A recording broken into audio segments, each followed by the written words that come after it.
ভাইয়ার জন্য রাস্তায় দাঁড়িয়ে অপেক্ষা করতেছিলাম, ভাইয়া গাড়ি নিয়ে আসবে। আসসালামু আলাইকুম এভরিওয়ান। ভাইয়া সিএনজি নিয়ে না এসে রিক্সা নিয়ে চলে আসছে। এখন আমাদের আবার সিএনজি নিতে হবে। সিএনজি নিয়ে নিলাম। সিএনজিতে করে কোথায় গেলাম চলেন আজকে শেয়ার করব। চলে আসলাম লালদিঘির পার বৃক্ষ মেলায়। বৃক্ষ মেলায় ভিতরে গিয়ে দেখি প্রচুর মানুষ কেনাকাটা করতেছিল। এত মানুষ গাছ কিনবে ওইটা আমি চিন্তা করি নাই। মেলা শেষ হতে এখনো আরো 3-4 দিন বাকি আছে। আমরা যেহেতু গাছ কিনবো তাই গাছ দেখতেছিলাম। বিভিন্ন রকমের গাছ আছে, কিছু গাছ আমি চিনি আর কিছু গাছ চিনি না, এমন গাছও আছে। অনেক গাছে ফল ধরা আছে। যে গাছগুলোতে ফল ধরা আছে ওই গাছগুলোর দাম দেখলাম সবচাইতে বেশি। আমাদের একটা গাছ দেখে পছন্দ হয়েছে। অনেকে নাকি এটাকে শরীফা ফল বলে, আমরা বলি আতা ফল। এই গাছটার দাম নাকি 8,000 টাকা। দাম শুনে আর কিছু বললাম না। অনেকগুলো স্টল বিভিন্ন রকমের গাছ নিয়ে আসছে, আবার টপ নিয়ে আসছে, সার নিয়ে আসছে, বিভিন্ন রকম জিনিসপত্র নিয়ে আসছে, মাটির জিনিসপত্র নিয়ে আসছে।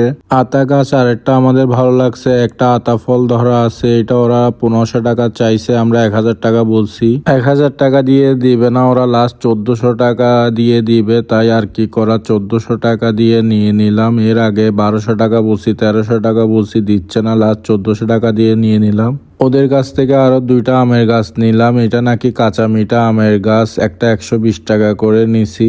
2টা লেবু গাছ নিছি, এগুলোতে নাকি 12 মাসই ফল ধরবে, তাই 2টা লেবু গাছ 80 টাকা করে নিছি। এর আগে লেবুর গাছ কিনে অনেক ধরা খাইছি। চাচার কাছ থেকে একটা 150 টাকা করে 2টা 300 টাকা দিয়ে পেয়ারা গাছ নিছি। এগুলো নাকি থাই পেয়ারা, এগুলো নাকি 12 মাসই ধরবে। দেখা যাক, আল্লাহ ভরসা, সব তো বিশ্বাসের উপর। আর একটা আম গাছ নিলাম, এটার নাম নাকি সুবর্ণরেখা। এই গাছটার নাম আমি আগে কখনো শুনি নাই। এই গাছটা নিছি 150 টাকা দিয়ে। আমাদের গাছগুলোকে নিয়ে এক জায়গায় রাখতেছিলাম, কেমনে পাঠাবো চিন্তা করতেছিলাম। এর মধ্যে আমার বন্ধু আশরাফের সাথে দেখা হয়ে যায়। ওকে বলছি, বন্ধু সিএনজি নিয়ে তুই চলে যাইতে পারবি, একটা গাড়ি নিয়ে আয়। আমার বন্ধুও গাড়ি নিয়ে আসলো। সিএনজি ওয়ালাদের দামও বেড়ে গেছে, গাছের নাম শুনছে তাই 400 টাকা ভাড়া নিছে। অনেক কষ্টে গাছগুলোকে তুলতেছে এক এক করে। বড় গাছটা তুলতে ওদের অনেক সমস্যা হয়েছে, কারণ ফলটা ছিঁড়ে না যায় মতো ওরা সুন্দর করে তুলে দিছে। আমার বন্ধুও সিএনজি নিয়ে আমাদের গাছগুলো নিয়ে চলে আসছে।